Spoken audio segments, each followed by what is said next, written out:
Salut à tous, c'est Bastien et l'abbé et on se retrouve pour votre vidéo cours de kitesurf.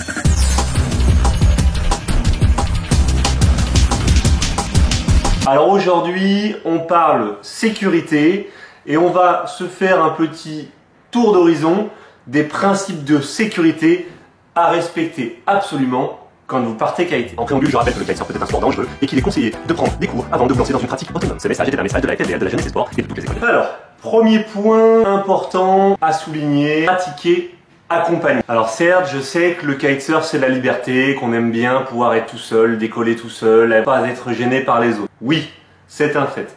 Mais naviguer accompagné est un gage de sécurité. Naviguer accompagné, ça veut pas dire être sur un spot blindé, ça veut simplement dire partir naviguer à deux. Pourquoi est-ce que c'est sécuritaire? Tout simplement parce que ça va vous permettre de vous aider sur les phases de décollage et d'atterrissage. Ça va vous permettre d'être sécurisé pendant que vous êtes sur l'eau avec quelqu'un qui jette un coup d'œil sur vous.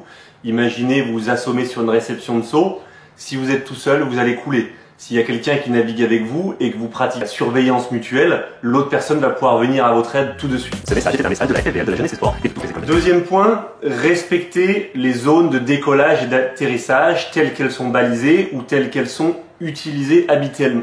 On le verra dans une prochaine vidéo, mais tous les spots ne sont pas bons pour faire du kite. Il peut y avoir des dangers. Il peut y avoir des météorologies spécifiques à certains spots. Et donc, pour pratiquer en sécurité, il va falloir pratiquer sur le bon spot et respecter le fonctionnement de ce spot. Rider en sécurité, rider abonné, bien sûr, à LAB. La logique veut ensuite, en numéro 3, que vous respectiez les zones de navigation. En effet, un spot, il y a une zone sur la plage et il y a une zone dans l'eau. Les zones sur la plage ne sont pas forcément correspondantes aux zones de navigation possibles dans l'eau. Je vous rappelle l'histoire de la zone des 300 mètres. Il peut y avoir des zones balisées avec chenal. Il peut y avoir des zones interdites au kitesurf. Il peut y avoir dans certains cas et dans certains pays des zones spécifiques windsurf, surf, kite. Encore une fois, donc, renseignez-vous avant de démarrer votre pratique. Le kitesurf, la glisse, les loisirs à Montpellier, c'est LAB et ce, en toute sécurité. La règle de bon sens suivante pour être en sécurité, c'est donc, une fois qu'on est sur l'eau, de respecter les règles de navigation.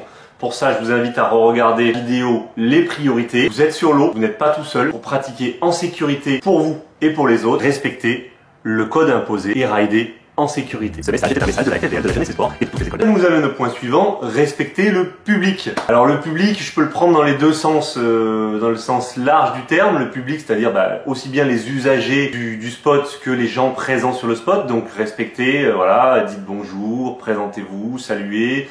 Posez des petites questions. Si vous êtes nouveau, demandez aux gens comment fonctionne le spot, etc. Et puis il y a aussi le public au sens premier du terme, c'est-à-dire les gens qui sont en train de vous regarder kiter. Ne décollez pas votre aile au milieu de gens allongés sur leurs serviettes. Ne venez pas frôler avec vos ailerons acérés de twin tip des gens en train de se baigner. Si certains sont dans la zone de kite, certes c'est une zone de kite, ce n'est pas une zone de non-droit pour le baigneur. Prenez simplement le temps de discuter calmement avec lui et de lui expliquer qu'il est dans une zone réservée au kite et pour sa propre sécurité, il faudrait qu'il se décale. Trop souvent, on a tendance à ce que la zone est délimitée kitesurf à vouloir faire la loi sans discuter avec le public. Rider en sécurité, rider abonné, bien sûr, à LAB. C'est dans la logique, vous avez eu une phase avant de venir sur le spot et vous devez la prolonger pendant que vous êtes sur le spot. C'est la prise en compte des conditions météorologiques. Avant de partir sur le spot, vous avez checké différents sites météo, vous avez regardé le ciel, vous avez regardé ce qui se passait autour pour voir si la météo pouvait vous correspondre. Quand trop fort, vous êtes débutant, ce n'est pas une journée pour vous. Une fois sur le spot, ce n'est pas terminé. C'est pas parce que la météo vous annonçait 20-25 nœuds. Il faut prendre ça pour argent comptant et ne pas se soucier du reste. Le vent peut monter, le vent peut descendre, le vent peut changer de direction. Il est donc important pour vous de toujours garder un œil sur l'évolution météo. Un rider avisé, c'est un rider en sécurité. Cela va de soi. Choisissez le matériel adapté. Ne surtoilez pas, ne sous-toilez pas. Prenez un matériel adapté. L'eau est froide, mettez une combinaison, une cagoule. Vraiment, adaptez votre équipement à l'environnement choisi pour la pratique le jour même. Quand on parle sécurité en kitesurf, on parle bien entendu danger. Rider en sécurité, rider abonné, bien sûr, à LAB. Évitez les dangers. Les dangers pour vous en kitesurf, c'est de rester trop longtemps sur la plage, à l'atterrissage, au décollage. Allez dans l'eau le plus vite possible pour vous mettre en sécurité. Ne décollez pas et n'atterrissez pas votre aile trop proche d'obstacles. Évitez digues, immeubles, rochers, arbres, etc.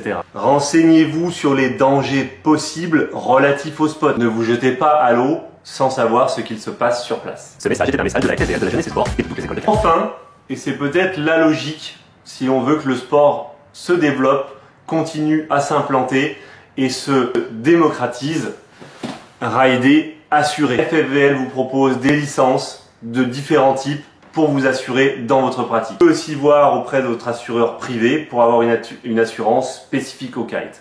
Cela dit, l'assurance FFVL, quand vous la payez, vous reversez de l'argent à la FFVL qui gère la structuration du sport en France. Et donc c'est toujours mieux que l'assurance privée qui, elle, n'intervient pas dans le développement du sport.